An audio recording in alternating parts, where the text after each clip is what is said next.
Assalamualaikum warahmatullahi wabarakatuh. Jumpa kembali dengan perkuliahan studi Al-Quran. Hari ini adalah pertemuan yang ketiga perkuliahan studi Al-Quran. Saya harap para mahasiswa selalu dalam keadaan yang sehat walafiat, selalu bergembira, bersemangat, berdedikasi tinggi, dan selalu semangat menjalankan kegiatan, kewajiban, kemahasiswaan, kemudian belajar, dan hal-hal lain yang menjadi titik tekan utama para mahasiswa semua.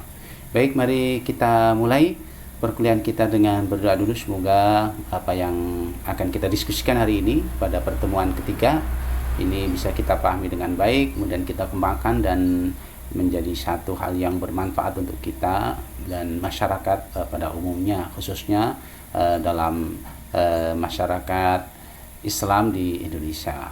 Ala diniyah wa likulli dan salihah wa ala manawina wa ala manawa salafus salihin wa ila hadrati nabiyina Muhammadin sallallahu alaihi wasallam wa ila hadrati jami'i silsilatil Qur'anil muntahatta nabiyina wa lana Muhammadin sallallahu alaihi wasallam.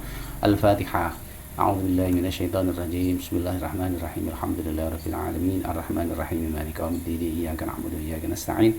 Ihdinas siratal mustaqim. Shiratal ladzina an'amta 'alaihim ghairil maghdubi 'alaihim waladdallin. Amin.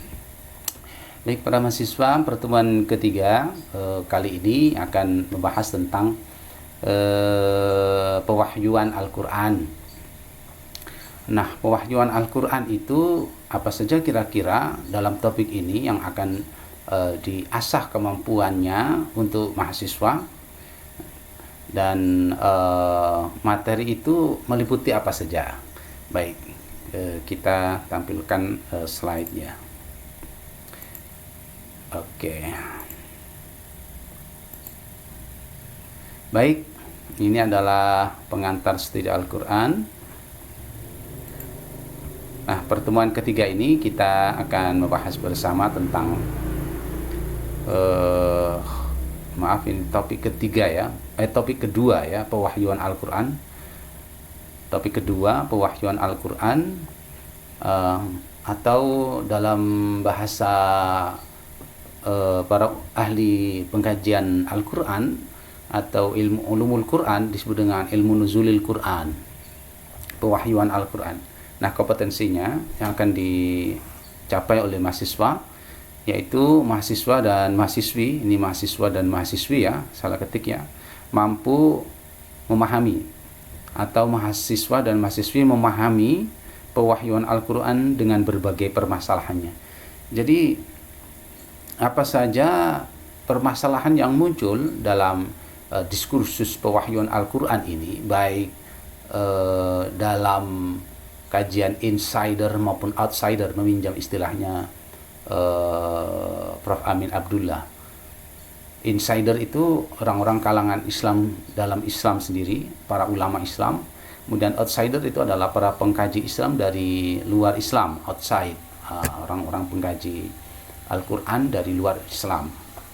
Nah, permasalahan apa yang mencuat atau yang menjadi perdebatan para ahli dalam hal pewahyuan Al-Quran ini, diharapkan mahasiswa mampu menguasainya, memahaminya, kemudian mampu menguasainya. Kenapa penting untuk mengetahui bagaimana permasalahan yang ada dalam diskursus pewahyuan Al-Quran, baik dari sisi insider maupun outsider.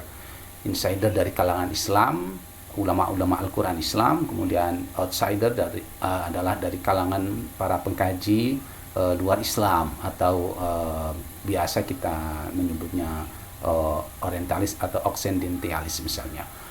Nah, kenapa itu penting? Nah, yang pertama, ketika kita mengetahui perdebatan-perdebatan itu ternyata sudah ada, maka kita tidak perlu lagi memperdebatkannya. Kita tidak perlu lagi memperuncingnya, karena para ahli sudah membicarakan itu. Para ahli ya, para ahli sudah membincangkannya dengan berbagai macam argumen tentunya ya. Nah, ketika kita sudah tahu, tentu kita tidak akan mengulang lagi, karena argumennya sudah ada, perbedaannya sudah ada. Nah, kita tinggal mengikuti, menguatkan, atau memilih mana kira-kira yang masuk akal untuk kita, dan khususnya kita sebagai ahli sunnah wal jamaah, mana yang akan kita ikuti dalam sisi insider ya, para pengkaji Al-Quran atau dari para ulama ulumul Quran. Nah itu yang dirasa penting untuk dipahami oleh mahasiswa untuk topik 2 pewahyuan Al-Quran. Nah berikutnya adalah pretest. Jadi sebelum melaksanakan perkuliahan ini ada beberapa pertanyaan yang diajukan untuk mengecek hasil dari pembelajaran kita nanti, apakah ada efeknya atau tidak ya. Maka pertanyaan-pertanyaan ini dimunculkan atau diberikan atau diajukan. Pertanyaan pertama, apa yang saudara ketahui tentang ilmu nuzulul Quran? Ilmu nuzul Al-Quran. Ilmu nuzul Al-Quran itu apa yang saudara ketahui? Yang kedua adalah, ada 3 cara Allah dalam menyampaikan wahyunya. Sebutkan ketiga cara tersebut dan cara mana yang digunakan oleh Allah untuk menyampaikan atau mewahyukan Al-Quran. Ada 3 cara pewahyuan Al-Quran. Ada 3 cara pewahyuan. Tentu nanti kita harus tahu apa itu definisi wahyu ya. Ada 3 cara, kemudian 3 cara pewahyuan dari Allah kepada orang yang dikehendakinya, dalam ini adalah nabi atau rasul. Kemudian dari ketiga cara itu mana yang digunakan dalam mewahyukan Al-Quran. Pertanyaan ketiga, jelaskan tahap-tahap pewahyuan Al-Quran. Jadi pewahyuan Al-Quran itu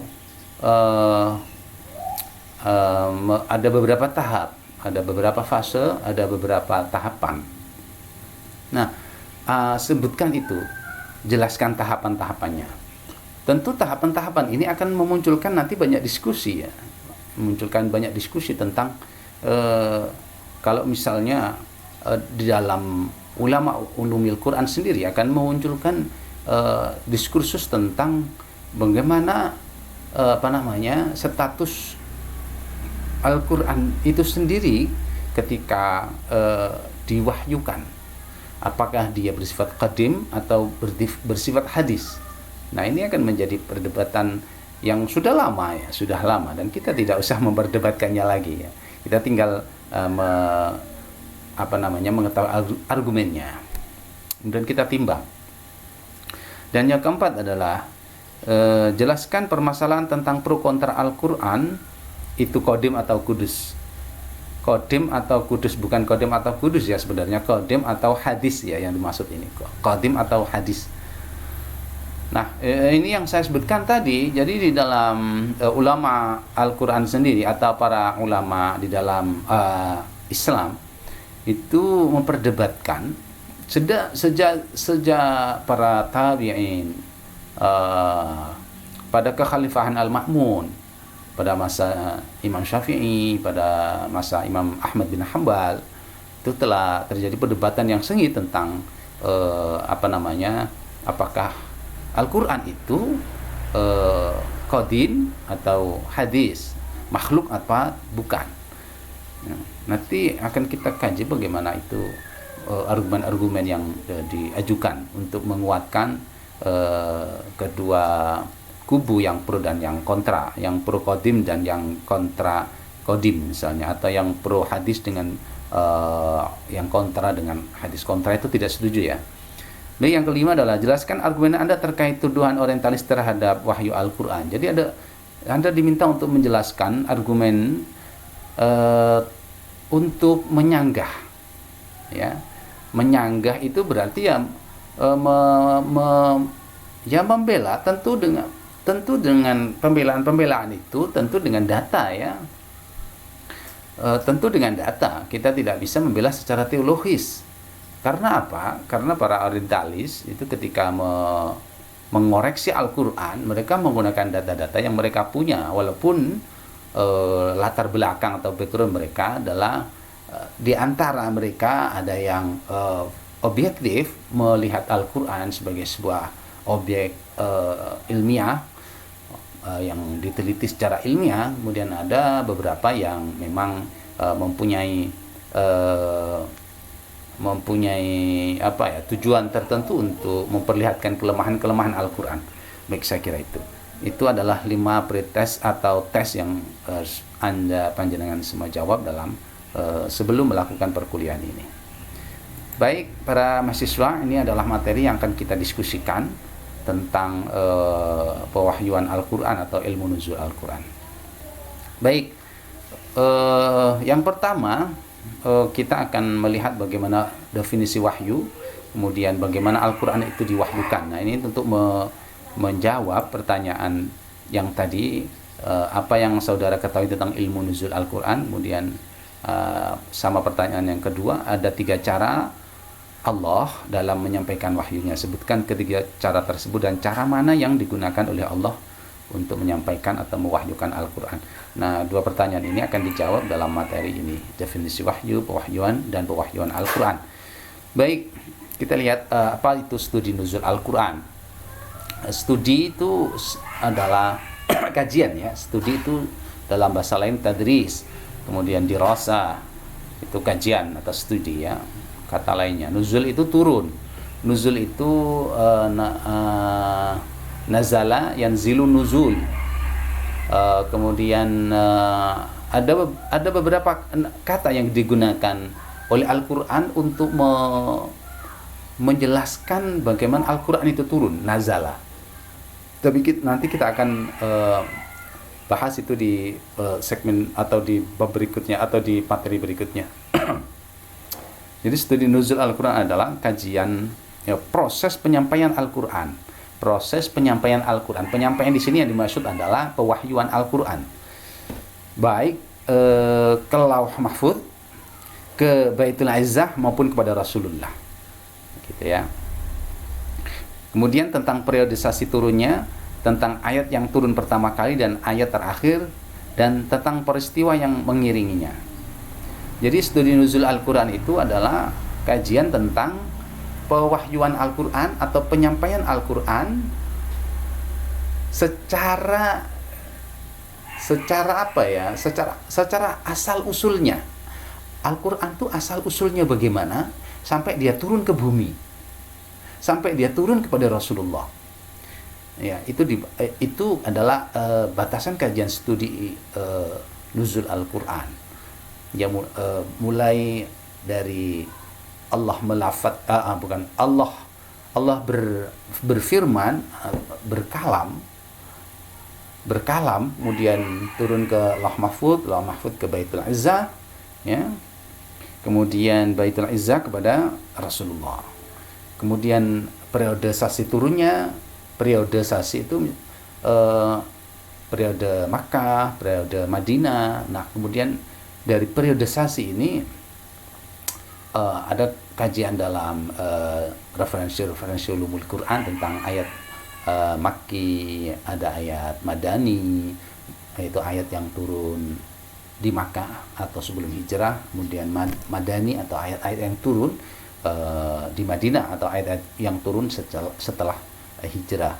Kemudian secara rinci lagi nanti dia akan digolong-golongkan lagi, nanti ada safari, hadori, bagaimana ayat Al-Quran itu turun pada saat Rasulullah melakukan perjalanan, atau ketika ayat itu turun pada saat Rasulullah berada tidak dalam perjalanan, atau ayat-ayat yang turun pada masa perang, atau ayat-ayat yang turun pada masa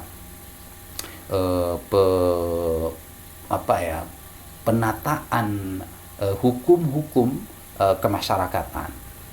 Nah, ini dibahas dalam studi nuzul Al-Quran. Baik, berikutnya adalah kita lihat ini antara wahyu dan ilham ya. Antara wahyu dan makna wahyu. Nah, kita lihat makna wahyu. Nanti apakah wahyu itu beda dengan ilham? Oke. Nah, wahyu itu pengertian wahyu itu ada bahasa dan ada pengertian secara istilah ya. Nah, secara bahasa, saya gedekan dikit biar kelihatan ya.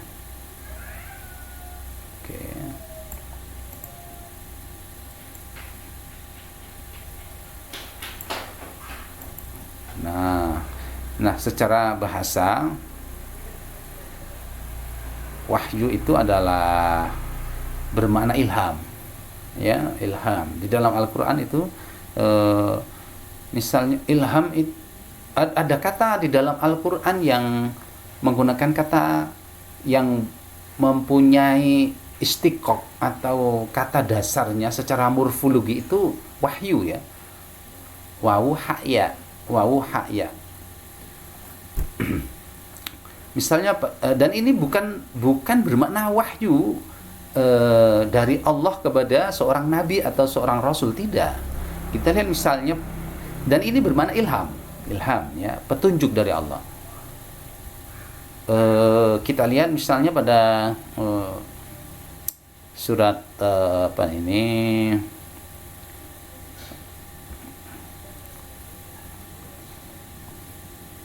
dan ingatlah ketika kami wahyukan, wa auhayna ila ummi Musa an ardi'i, wa auhayna, dan kami wahyukan, Allah maksudnya, Allah mewahyukan, ila ummi Musa, kepada ibunya Nabi Musa, an ardi'ihi, untuk menyusui Musa. Ketika itu ada wahyu dari Allah, wahyu dalam artian ilham, ya, kepada Ummi Musa untuk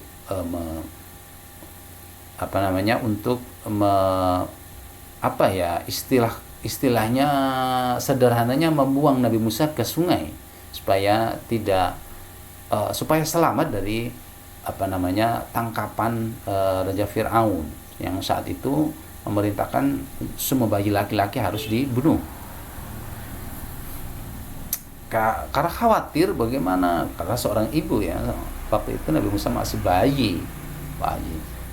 Maka Allah kemudian mewahyukan kepada Ummi Musa, wa wahayna ila ummi Musa an ardi'i fa idza khifti 'alaihi fa alqi fil yammi wa la takhaf. Seterusnya itu, ya. Itu maknanya ilham. Baik, yang kedua adalah ilham yang merupakan maknanya insting. Jadi Allah itu memberikan wahyu. Wahyu bermakna bukan wahyu dari Allah kepada nabi atau rasul, tidak. Tapi wahyu yang dimaksud atau dimaksud oleh kata ini adalah bermakna petunjuk Allah berupa insting. Insting itu apa, ya? Insting itu, ya, satu rasa yang kuat, ya. Pada ayat misalnya, wa auha rabbuka ilan nahli anittakhidhi minal jibali buyut, wa auha rabbuka, wa auha, dan Tuhanmu mewahyukan. Coba, masa ilan nahli kepada lebah, masa lebah menjadi nabi, kan ya lucu juga, ya. Tidak semua auha itu bermakna wahyu, petunjuk Allah yang diberikan kepada nabi dan rasul, tidak. Tapi wahyu yang digunakan oleh Al-Quran itu salah satu maknanya bermakna secara kebahasaan. Dalam ayat ini, wa auha rabbuka ilan nahli, itu wahyu bermakna sebagai petunjuk Allah yang berupa insting, gitu.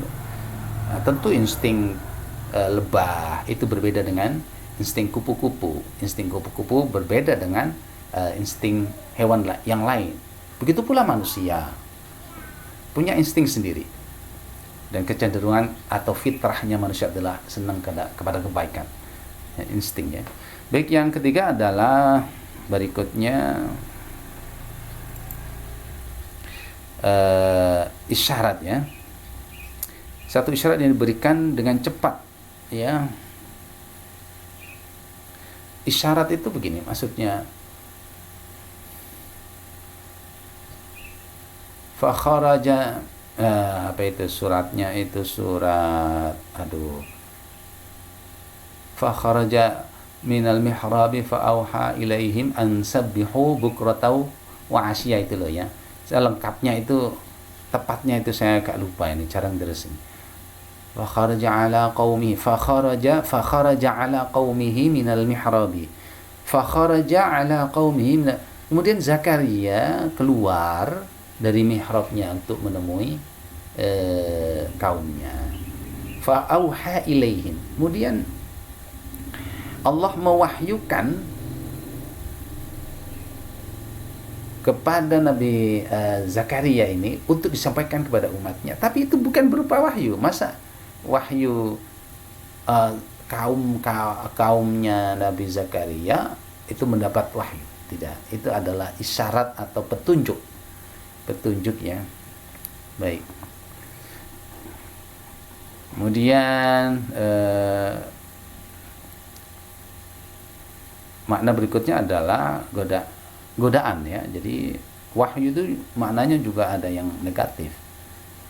Godaan atau bisikan kejahatan yang dilakukan setan pada diri manusia.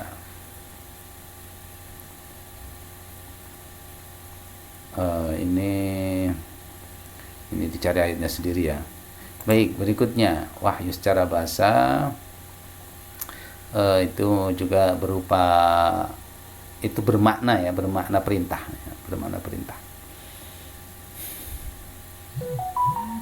Oke, kita coba gedekan dikit lagi.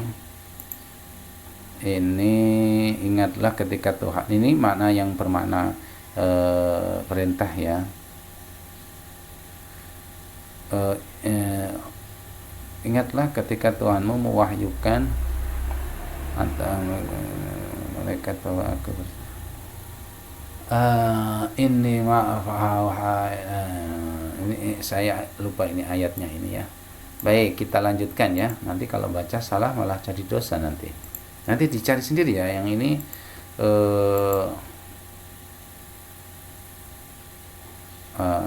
surat ke-8 ya.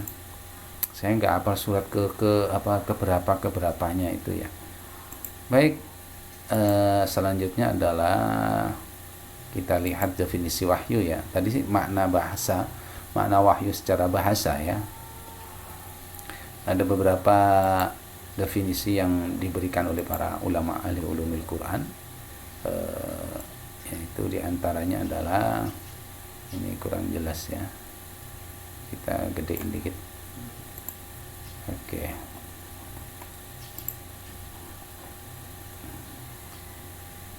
Baik, ini diantaranya adalah mana al-qattan. Mana qattan itu memberikan definisi wahyu itu adalah al-i'lamu al-khafiyyu as-sari'u al-khassu biman yuwajjahu ilaihi bihaitsu yukhfa ala ghairihi. Al-i'lam itu pemberitahuan, al-khafiyyu yang samar, yang tersembunyi, as-sari'u yang cepat, al-khassu yang khusus. Ya, jadi wahyu itu pemberitahuan. Pemberitahuan itu ya yang ngasih tahu. Tapi cara ngasih tahunya itu secara samar, secara tersembunyi. Tersembunyi itu berarti nggak ada orang yang tahu ya. As-sari dan cepat. Cepat itu berarti ya tidak lama ya, tidak lama. Tidak lama itu artinya orang itu tidak menganggapnya lama.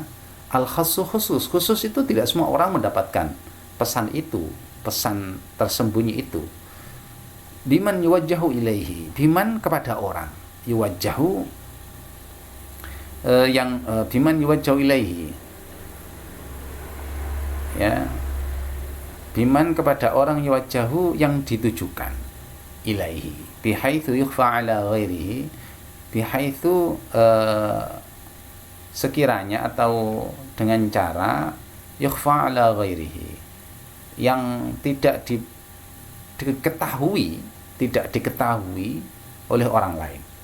Jadi wahyu secara bahasa itu adalah pemberitahuan secara tersembunyi dan cepat, yang khusus dan ditujukan pada orang tanpa diketahui orang lain.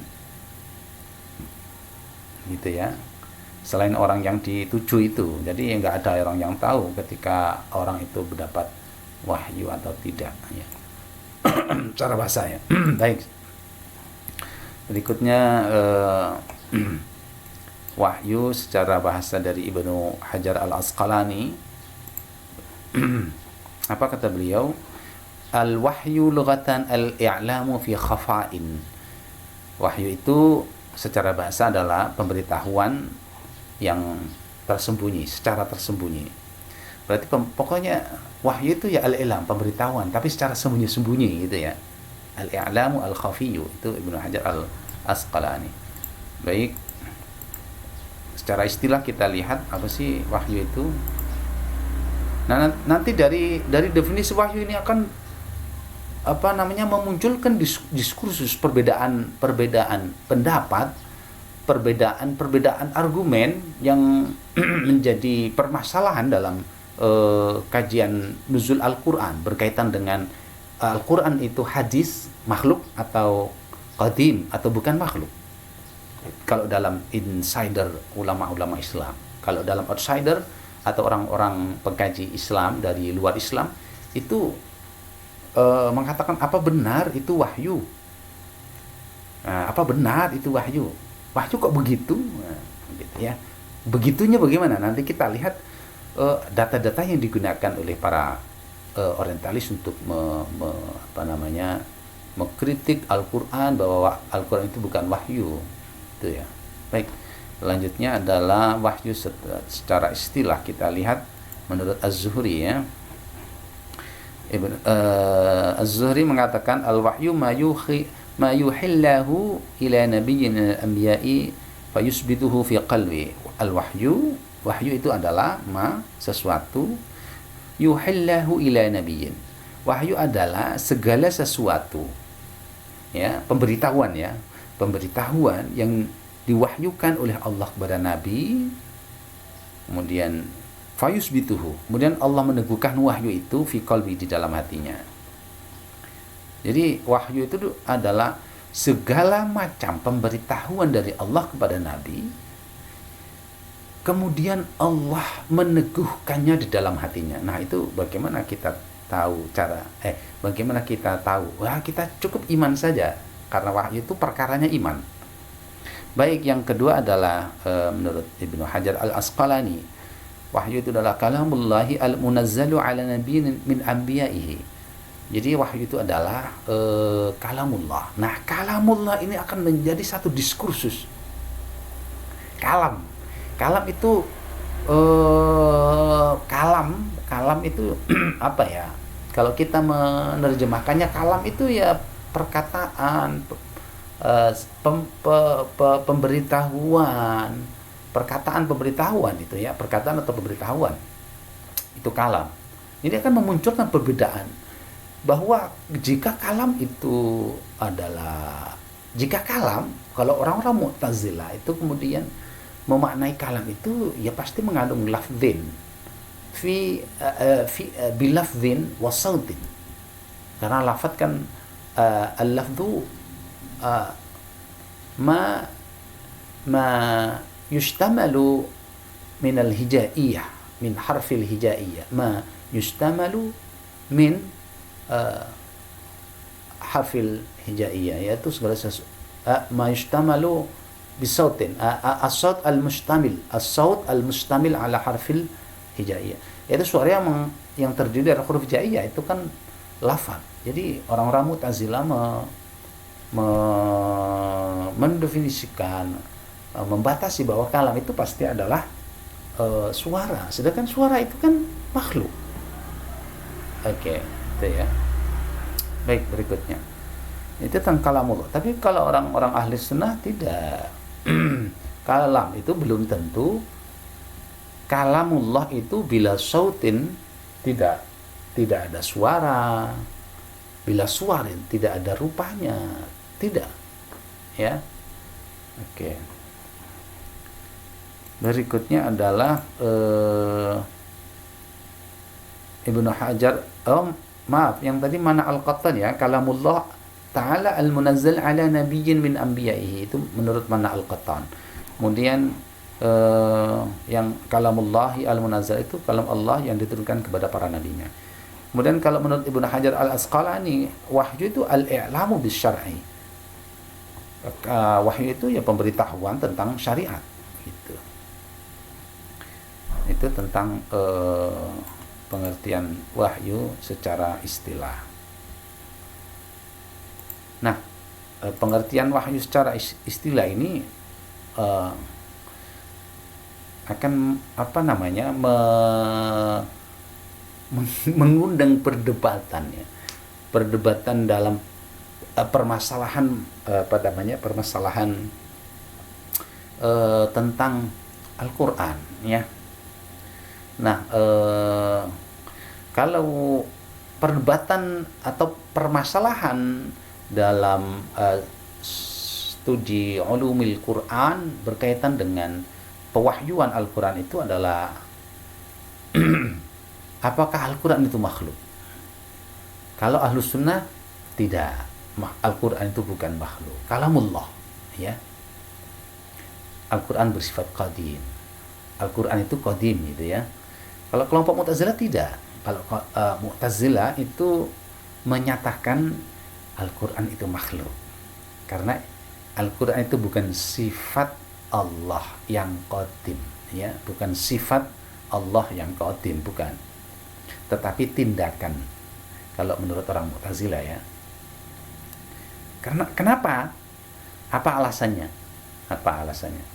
Kalau orang Mu'tazilah kan tidak meyakini dalam akidahnya bahwa Allah itu punya sifat mutakallimun. Kalau Ahlus Sunnah punya, kan ada aqad khamsin ya, aqad khamsin, bahwa sifat wajib Allah 20, sifat mustahil Allah 20, dan berikutnya sifat wajib Rasul, kemudian mustahil Rasul, jaiz Rasul, dan jaiz Allah khamsin, aqad khamsin. Nah, di dalam Mu'tazilah tidak mengenal sifat Allah itu mutakallimun gitu. Mutakallim itu tindakan Tuhan menurut orang-orang Mu'tazilah ya. Karena Al-Qur'an itu tertulis di Lauh Mahfuz ya. Karena tertulis di Lauh Mahfuz itu, maka dia disebut makhluk. Ya. Kalau menurut orang Mu'tazilah ya. Satu, itu argumennya. Jadi menurut orang Mu'tazilah Al-Qur'an itu adalah makhluk karena pertama dia tertulis di Lauh Mahfuz, kemudian yang kedua ada perubahan di dalam Al-Qur'an, misalnya nasikh dan mansukh. Kemudian itu yang kedua, dan yang ketiga alasan Mu'tazilah menyatakan Al-Qur'an itu makhluk, alasannya adalah karena Al-Qur'an itu merespon hal-hal yang hadis. Merespon itu maksudnya bereaksi. Misalnya pada peristiwa Abu Lahab, kemudian turunlah surat Al-Lahab. Kan menurut mereka peristiwa ada, kemudian peristiwa Abu Lahab, kemudian baru ada Al-Qur'an. Karena merespon ini kan kemudian menjadi hal yang baru ya, hal yang baru menurut orang Mu'tazilah. Nah, bagaimana jawaban ulama Ahlus Sunnah? Ya, kita lihat beberapa. Karena ini berkaitan dengan teologi sebenarnya ya, lebih ke teologi. Teologi itu ilmu kalam, ilmu tauhid ya. Tidak lebih banyak ke ulumil Quran, tidak ya, lebih ke ilmu kalam ya. Maka rujukannya pun kepada ulama-ulama ilmu kalam atau ilmu tauhid. Misalnya yang pertama Al-Maturidi itu kalamullah itu sebagai sifat yang qadim ya.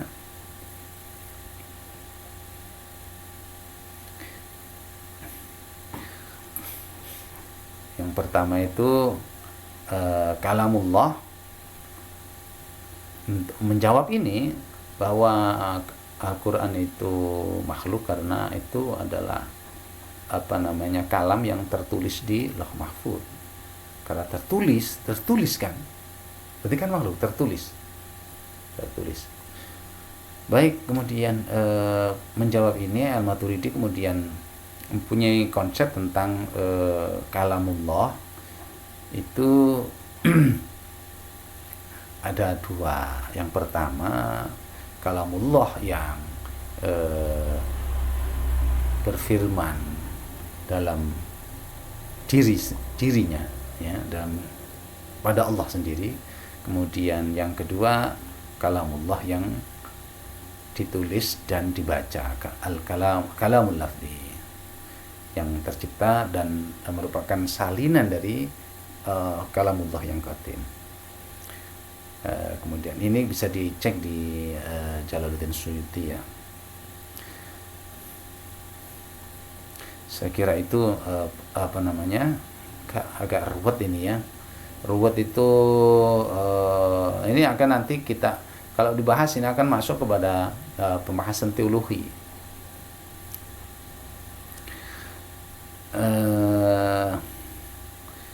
Misalnya baik, kemudian ulama lain memberikan jawaban. Zarkashi misalnya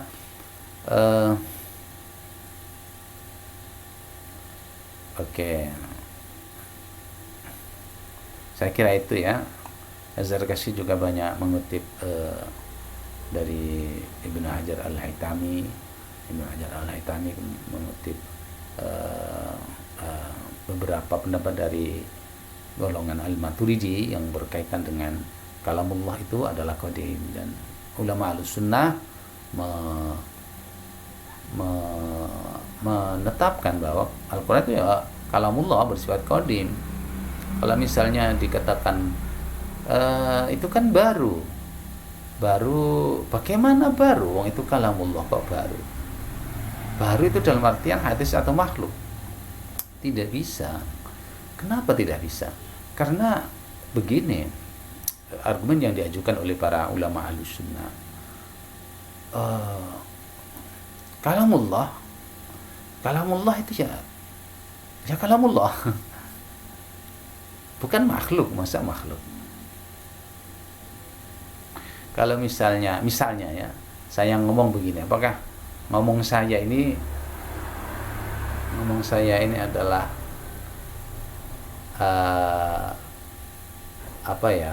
turunan lain dari saya? Kan tidak. Ini hanya menganalogikan, ya. Ketika saya omongan saya ini apakah hal lain di luar saya? Kan tidak, ya. Baik, ini hanya analogi saja, analogi.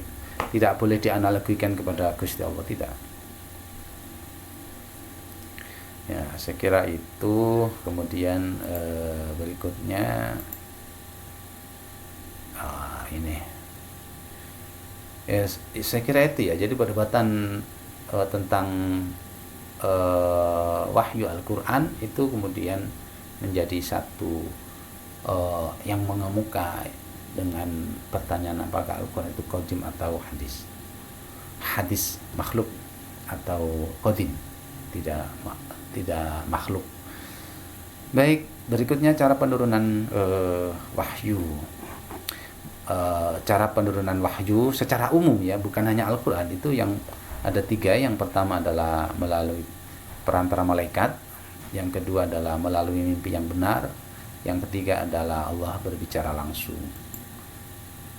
Allah langsung bicara, menghunjamkan ke dalam hatinya, langsung berkomunikasi dengan Nabi. Itu cara penurunan wahyu. Baik, berikutnya adalah tahapan turunnya Al-Quran. Nah, tahapan turunnya Al-Quran kita lihat itu ada beberapa, ya. Turunnya Al-Quran itu turun dari Allah ke Lauh Mahfuz. Kita bisa baca di dasarnya bal huwa Qur'anun Majid fi Lauhin Mahfuz. Ini yang pertama, ya. Bal huwa Qur'anun Majid fi Lauhin Mahfuz. Yang pertama dari Allah ke Lauh Mahfuz. Yang kedua adalah dari Lauh Mahfuz ke Baitul Izzah. Ya, kita lihat misalnya Syahrul Ramadan alladzi unzila fil Qur'an hudan linnas. Kemudian inna anzalnahu fi lailatin mubarakah. Inna anzalnahu fi lailatin mubarakatin inna kunna munzirin.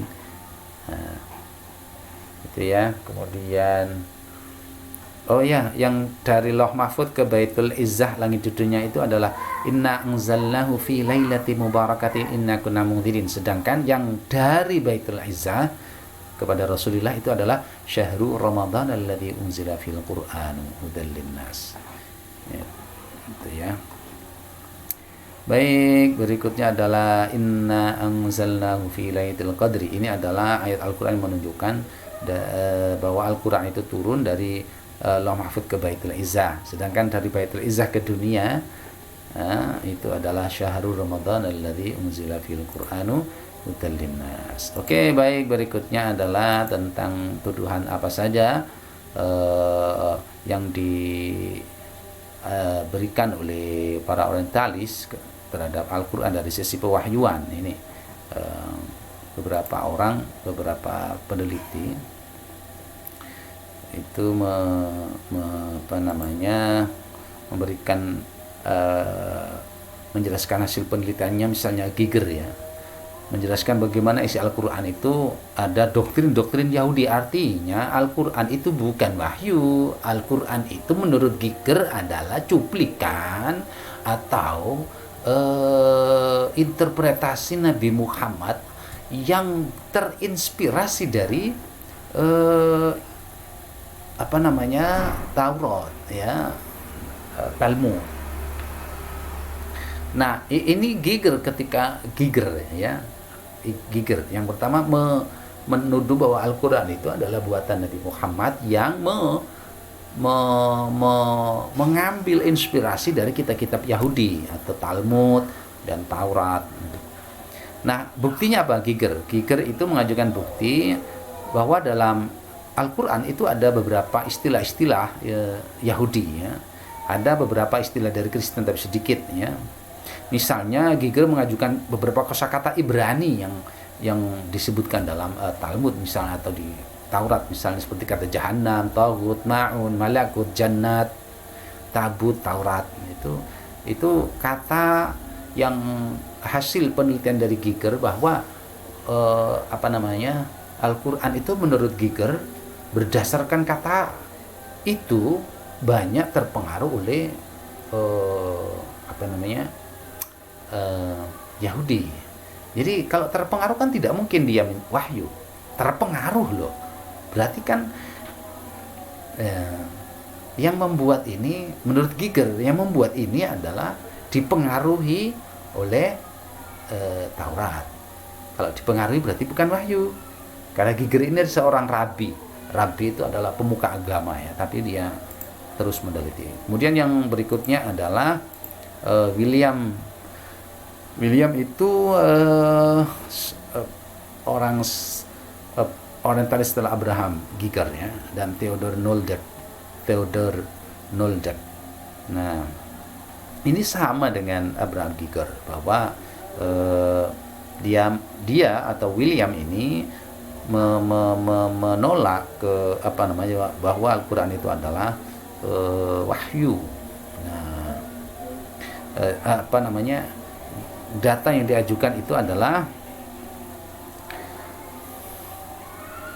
dia menguatkan tesis dari Giger bahwa Muhammad atau Nabi Muhammad itu banyak terinspirasi oleh ajaran-ajaran doktrin-doktrin Yahudi, karena Nabi Muhammad itu berinteraksi banyak dengan para Yahudi baik di waktu kecil dan seterusnya.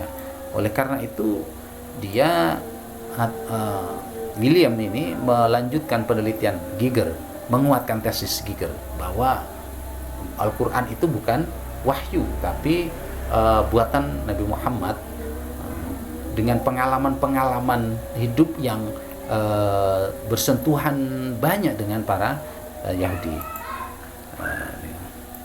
Baik. Kemudian berikutnya adalah saya hanya menyampaikan 3 saja, sebenarnya banyak sekali ya. Kemudian Nolde itu berpendapat bahwa Muhammad atau Nabi Muhammad itu salah menerapkan ungkapan atau kosakata dalam bahasa Aramaik. Nah, dia Nolde ini mencontohkan atau memberikan data, misalnya Furqan dalam Al-Qur'an di bahasa diartikan dengan wahyu, kemudian noldek mengartikan itu penebusan.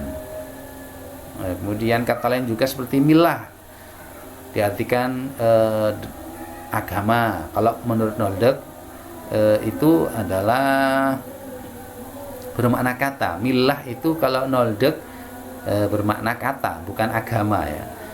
Kemudian mengajukan kata la ilaha illallah ini juga diadopsi dalam kitab Samuel dan Mazmur ya. Samuel 2 kemudian Mazmur.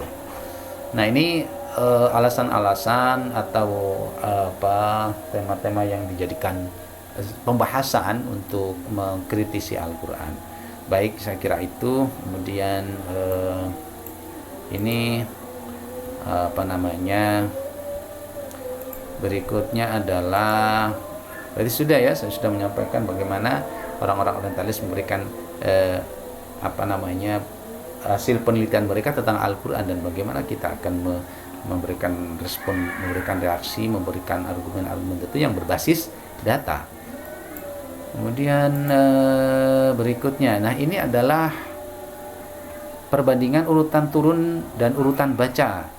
Nah, jadi kita ini Al-Qur'an yang kita baca ini adalah Al-Qur'an yang Mushaf Utsmani ya, Mushaf Utsmani. Mushaf Utsmani itu penulisannya berdasarkan petunjuk Rasulullah, mulai dari Fatihah sampai An-Nas. Oke. Nah, para sahabat saat turunnya ayat mencatat sendiri sesuai dengan urutan turunnya ayat. Misalnya Mushaf Ibnu Abbas. Nah, ini ayat pertama atau surat pertama yang turun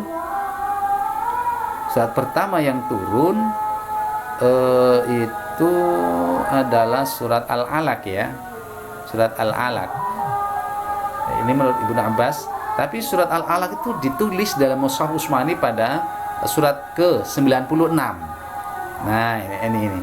Kemudian misalnya surat kedua Al-Muddathir ditulis pada urutan ke-68. Oke. Dan ini bisa dibaca semuanya, bisa dilihat. Baik para mahasiswa, ini sudah azan, akan segera kita akhiri perkuliahan kita. Kita akan melanjutkan perkuliahan kita pada pertemuan yang akan datang. Kesimpulan dari perkuliahan kita ini yang pertama adalah apa itu wahyu, bagaimana pewahyuan itu, bagaimana cara pewahyuan itu. Yang ketiga, bagaimana Al-Qur'an itu diturunkan atau tahapan-tahapannya. Dan yang keempat itu bagaimana perdebatan orang-orang pakar-pakar baik di dalam Islam maupun di luar Islam yang dibahas yang dalam diskursus nuzul Al-Qur'an ini. Dan saya kira itu silakan dibaca beberapa hal yang berkaitan dengan referensi yang berkaitan dengan ulumul Quran ini, khususnya tentang nuzul Al-Quran ya. Baik para mahasiswa, waktu sudah habis. Mari kita akhiri pertemuan kita, dan kita akan jumpa lagi pada pertemuan yang akan datang. Jangan lupa 5 pertanyaan tadi dijawab, dan insya Allah kita akan melanjutkan dalam diskusi online tatap muka. Kita akhir dengan baca hamdalah, alhamdulillahirabbil alamin. Assalamualaikum warahmatullahi wabarakatuh.